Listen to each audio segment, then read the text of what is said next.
dalam bab kedua, yaitu fadilah menulis ilmu, menulis faedah daripada ilmu, begitu juga faedah daripada mengarang sebuah kitab di dalam satu bab ilmu. Satu bab di dalam ilmu ini juga apa fadilahnya sebagaimana yang disebutkan oleh baginda Rasulullah SAW. Idza mata ibnu Adam inqata'a amaluhu illa min thalath, sadaqatin jariyatin aw ilmin yuntafa'u bih aw waladin salihin yad'u lah. Diambil daripada fadilah ini hadis Rasulullah SAW, tatkala mati anak keturunan Adam, semua Bani Adam kalau sudah mati meninggal dunia, inqata'a amaluh, terputus semua amalnya, illa min thalath, kecuali 3 hal yang tidak terputus. Yang pertama sedekah jariyah. Sedekah jariyah ini ya ma'ruf sudah, sedekah ke masjid, sedekah ke apapun yang di situ wakaf, yang mana pahalanya terus mengalir walaupun orang yang sudah bersedekah tadi sudah meninggal dunia. Au ilmin yuntafa'u bih, atau ilmu yang bermanfaat. Ilmu yang bermanfaat ini terus menerus tidak akan terputus. Begitu juga awwaladin salihin yad'u lah, atau anak yang selalu anak keturunannya yang mengirimkan doa untuk orang tuanya. Ini juga tidak terputus. Fassara al-ulama radhiyallahu anhum sadaqah jariyah ba'da al-maut bil waqf, wal ilm al-muntafa' bih ba'da al-maut bit tasnif wal ta'lim wal ifta', wa huwa fi at-tasnif azhar li'annahu atwalu istimrar. Para ulama hadis juga menyebutkan daripada hadis tadi yang disebutkan oleh Rasulullah SAW, kalau sudah meninggal dunia Bani Adam maka terputus. Maka di sini dikatakan sedekah jariyah ini adalah dengan yang diwakafkan, sedekah yang diwakafkan. Kalau sedekah diwakafkan ini maka dia akan terus mengalir pahalanya.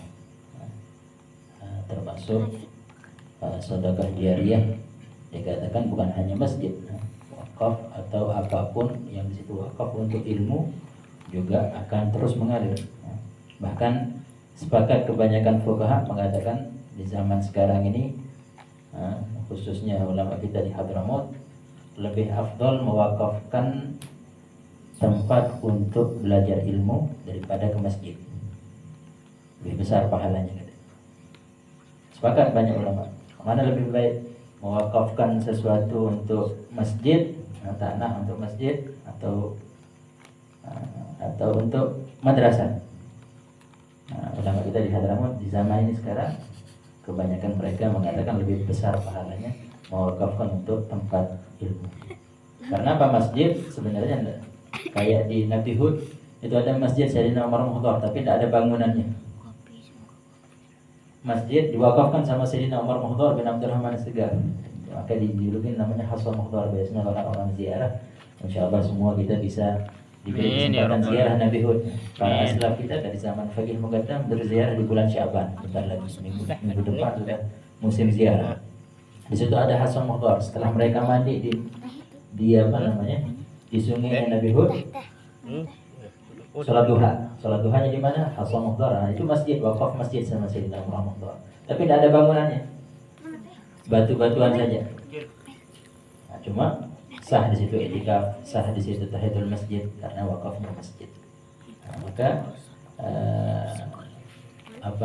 wakaf ini masjid sebenarnya kalau di zaman dulu cukup dia orang untuk tempat sholat, sehingga sudah bernilai sedekah yang besar.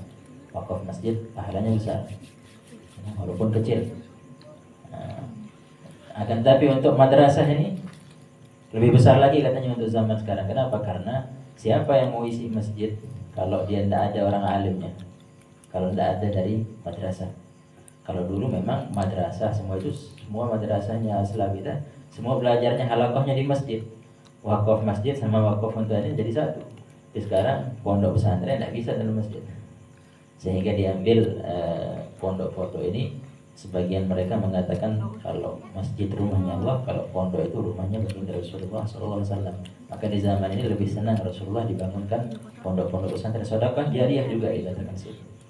Nah, begitu juga yang kedua, ilmu yang bermanfaat tidak akan terputus. Bani Adam ini fadilah membangun yang tidak akan terputus adalah ilmu yang bermanfaat. Maka di sini dikatakan wala ilm al-muntafa' bih ba'dal maut bit-tasnif wat ta'lim wal ifta.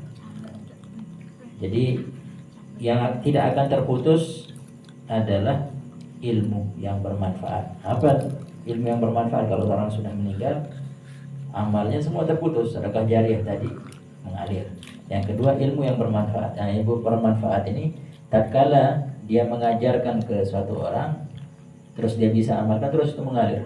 Makanya kalau sanad ilmu yang sanad itu terus mengalir pahalanya orang-orang yang telah mengajarkan. Tapi di sini dikatakan tasnif ini penting. Kalau ilmu tidak ditulis, maka tidak akan tetap dia ilmu itu hilang. Makanya di dalam Ahlus Sunnah wal Jamaah ada 4 mazhab: Imam Syafi'i, Imam Maliki, Imam Abu Hanifah, Imam Ahmad bin Hanbal. Semua para imam. Sedangkan di zamannya Imam Syafi'i yang sampai derajat Imam Syafi'i kan banyak para imam. Nah, tapi kenapa tidak bisa jadi madhab? Karena madhabnya tidak mudawwanah, tidak ada tertulis. Nah, sedangkan murid-muridnya Imam Syafi'i, murid-muridnya Imam Maliki, semua menulis. Nah, sehingga terus mengalir. Nah, ini salah satu yang disebutkan dalam hadis tersebut. Ilmu yang bermanfaat ini adalah yang terus akan mengalir kepada orang yang setelah meninggal dunia. Maka kita duduk di majelis seperti ini membahas sebuah bab ilmu, kita bisa mengetahuinya, kita bisa mengamalkannya. Nah, itu terus kita sampaikan kepada yang lain, itu juga bisa menjadi ilmu yang bermanfaat. Tatkala kita menyampaikan dan orang mengamalkannya, terus pahalanya ke kita nanti walaupun kita sudah meninggal dunia. Nah, begitu juga yang terakhir, awalan sholihin yad'ulah. Begitu juga orang-orang, anak-anak, khususnya kita di malam seperti ini. Kita tadi sebelum maulid dan nanti setelah maulid kita Fatihah ke orang-orang tua kita, ke Al-Faqih, Muqaddam, Al-Muhajir, Usuli wa Furu'ah yang sudah masuk, sudah itu semua. Keturunan Ba'alawi semua yang sudah meninggal dunia dari orang-orang tua kita yang terdahulu. Nah, itu sudah dengan waladin sholihin kita setiap malam hari menghadiahkan Fatihah terus mengalir, dan mereka akan membagi kepada furu'-furu'nya dan usul-usulnya. Semoga dengan duduknya kita di majelis ini diberikan keberkahan oleh Allah Subhanahu wa taala. Amin ya rabbal alamin. Allahumma. Tambahan.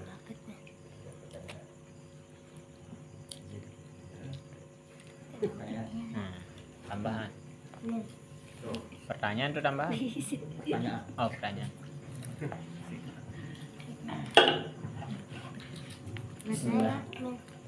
Pertanyaan di sini, bagaimana kalau kita berniat wakaf, sedangkan belum kesampaian gitu, hanya niat saja. Kita ingin berniat ini, kita macam lah niatnya, mungkin untuk wakaf masjid kan, kemudian niat untuk majelis ilmu dan sebagainya. Namun kita berniat itu apakah termasuk akan terus menerus pahala jariah itu?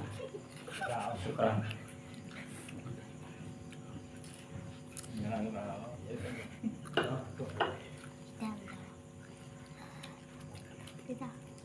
Niatul mu'min khairun min amali. Itulah keuntungan seorang mukmin yang umat Rasulullah SAW yang tidak didapatkan dengan umat-umat yang sebelumnya. Niat seorang yang beriman itu bisa melebihi daripada apa yang dia akan amalkan. Tatkala niatnya benar. Salah satu contoh gini, karena Imam Al-Haddad di Ushul Ilmiyah juga membahasnya, sebagaimana umatnya Nabi Musa dulu. Dia cuma niat saja bersedekah, tak tahunya dia dapatkan pahala itu. ma'ruf kisahnya yang Sayyidina umatnya Nabi Musa. Imam Haddad menggambarkan di Fusul Ilmiah bahwa apa yang kita niatkan, gambarannya seperti ini. Tapi kalau dia misalkan nanti dapat 10 juta misalkan, dapat dari 10 juta 9 juta dia akan sedekahkan, masuk kantongnya cuma 1 juta, ya kan? Tapi benar tak kalau dia dapat 10 juta tetap mau yang disedekahin 1 juta apa 9 juta? Nah, apa 100.000 yang disedekahin? 9 juta. Niatul mukmin khairun amali. Kondisi. Kalau dia benar dapat, Allah yang tahu. Kalau dia benar dapat 10 juta, 9 juta dia sedekahin, walaupun dia tidak benarkan sedekah. Niatnya yang tahu siapa? Allah Subhanahu wa taala. Tapi dapat dia seperti itu pahalanya. Gambaran seperti itu. Orang, tapi apakah dia menjadi sedekah jariah? Kalau dia niatnya wakaf, kalau dia benar-benar dia punya terus dia mau wakafkan, dapat pahalanya. Walaupun dia tidak ada wakafkan, tapi niatnya tadi dia dapatkan. Wallahu a'lam bishawab.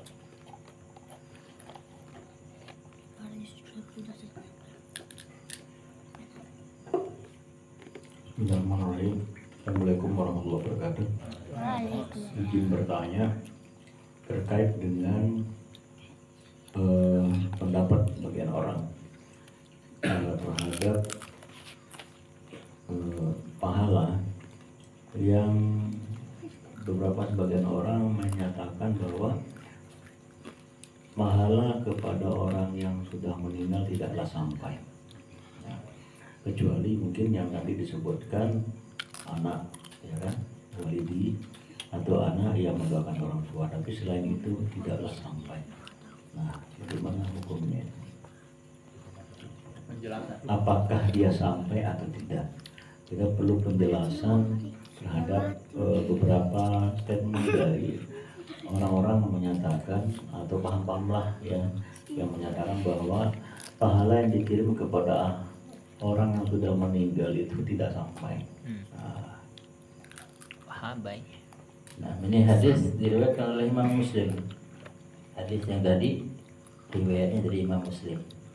Nah, dan Imam Tirmidzi juga menyebutkan.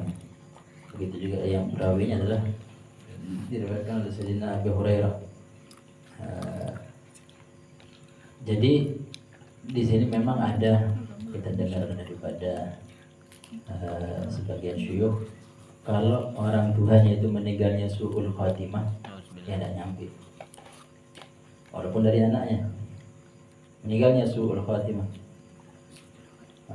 ada misalkan dia meninggalnya su'ul khatimah, tidak keluar apa namanya, dia keluar dari Islam sebelum meninggal, tidak beriman atau su'ul khatimah, maka dia